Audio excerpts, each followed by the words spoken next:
Google Firebase Studio එක ගැන update වුණාද? Google Cloud Next 25 එකේදී රිලීස් කරපු මේජර් අප්ඩේට්ස් තුනෙන් දෙකක් ගැන මම ඊට කලින් කිව්වා. ඒ තමයි agent space වගේම agent to agent protocol එක ගැන. අනිත් එක උනේ මේ කියන Google Firebase Studio.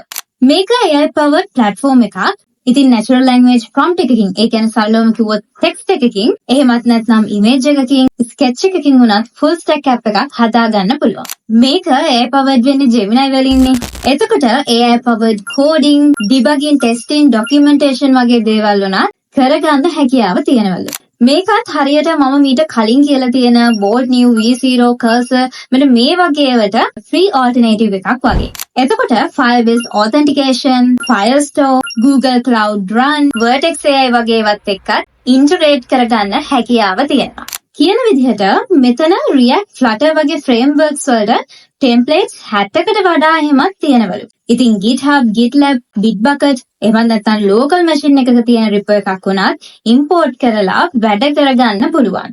preview කාල සීමාවෙදී workspace 3ක් free. හැබැයි Google Developer Program එකේ ඉන්න standard member කෙනෙකුට workspace 10කට වගේම premium member කෙනෙකුට workspace 30කටත් chance එක ලැබෙනවා. මම හිතන්නේ මේක developers ට ගොඩක් හොඳ update එකක්. මොකද real time collaboration, one click deployment, local emulators වගේ features එහෙමත් තියෙනවනේ.